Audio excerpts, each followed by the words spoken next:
ओम शांति। बाप दादा मधुबन से।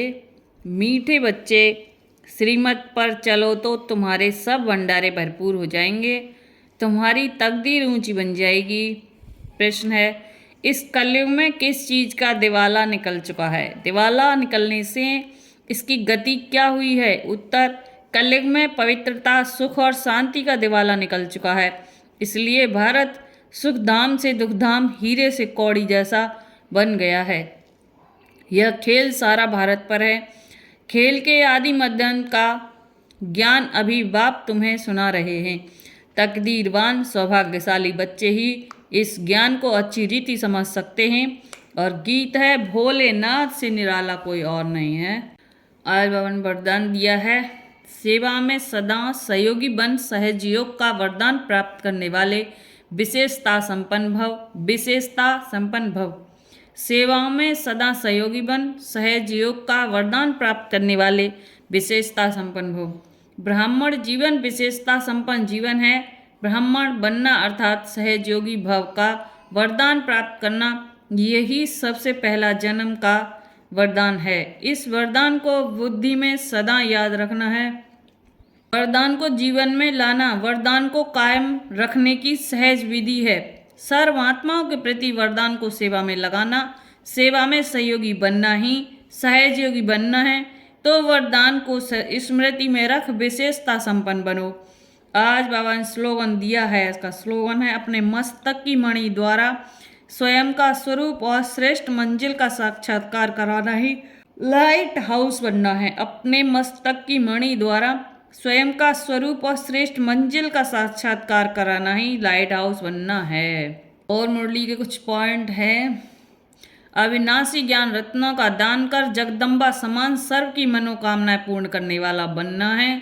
जीते जी बाप पर बलि चढ़ना अर्थात बाप का बनकर बाप की ही श्रीमत पर चलना है। आप समान बनाने की सेवा करनी है। भगवान वाच है, कौन सा भगवान? भोलानाथ। शिव भगवान वाच, बाप भी समझाते हैं, टीचर का भी काम है समझाना, सतगुरु का भी काम है समझाना। शिव बाबा को ही सत बाबा भोलानाथ कहा जाता है। शंकर को भोला नहीं कहेंगे। उनके लिए तो कहते हैं आँख खोली तो सृष्टि को भस्म कर दिया। भोला भंडारी शिव को कहते हैं, अर्थात भंडारा भरपूर करने वाला। कौन सा भंडारा? धन दौलत सुख शांति का। बाप आए ही हैं पवित्रता सुख शांति का भंडारा भरपूर करने। कलयुग में पवित्रता सुख शांति का दिवाला है, क्योंकि रावण ने श्राप दिया हुआ है। सब शोक वाटिका में रोते पीटते रहते हैं। भोलानाथ शिव बैठ सृष्टि के आदि मध्यंत का राज समझाते हैं, अर्थात तुम बच्चों को त्रिकालदर्शी बनाते हैं। ड्रामा को तो और कोई जानते ही नहीं। माया ने बिल्कुल ही बेसमझ बना दिया है। भारत का ही यह हार जीत दुख सुख का नाटक है। भारत हीरे जैसा सॉल्वेंट था, अब कौड़ी जैसा इंसॉल्वेंट है। भारत सुखधाम था, अब दुखधाम है। भारत हेवन था, अब हेल है। हेल से फिर हेवन कैसे बनता है, उसके आदि मध्यंत का ज्ञान सिवाय ज्ञान सागर के कोई समझा न सके। यह भी बुद्धि में निश्चय होना चाहिए। निश्चय उनको होता है जिनकी तकदीर खुलनी होती है, जो सौभाग्यशाली बनने वाले हैं। दुर्भाग्यशाली तो सब हैं ही। दुर्भाग्यशाली माना तकदीर बिगड़ी हुई है, भ्रष्टाचारी हैं।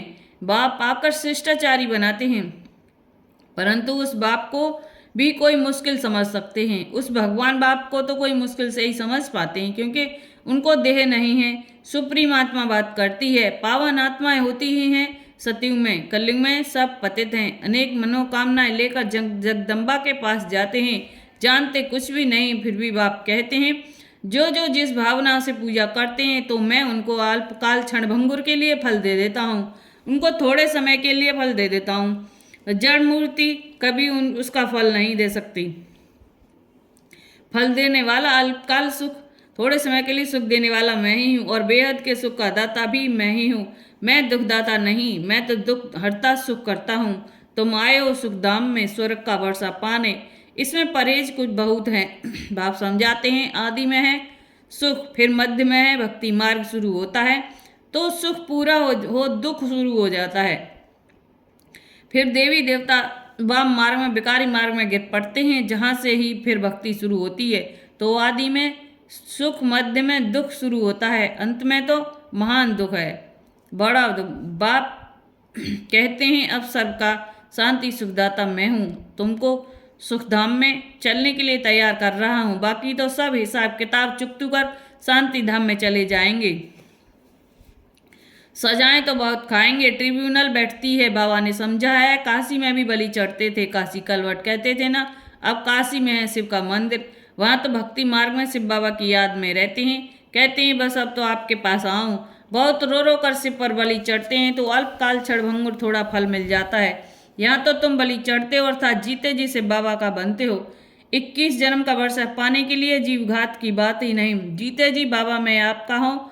वह तो शिव पर बलि चढ़ते हैं, मर जाते हैं, समझते हैं हम शिव बाबा का बन जाऊंगा, परंतु बनते नहीं है। यहाँ तो जीते जी बाप का बने, गोद में आए, फिर बाप की मत पर चलना पड़े, तब ही श्रेष्ठ देवता बन सकते हैं। तुम अब बन रहे हो, कल्प कल्प तुम यह पुरुषार्थ करते आए हो, यह कोई नई बात नहीं है। ओम शांति।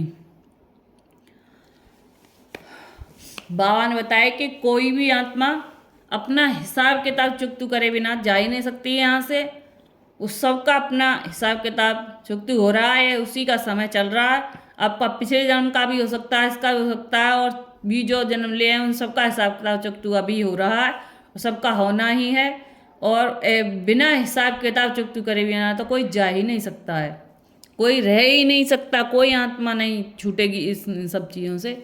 बाबा ने बताया यह तो भूल जाइए कि वो नहीं दे रहा, ये नहीं दे रहा, कोई सबको अपना हिसाब करना ही पड़ेगा।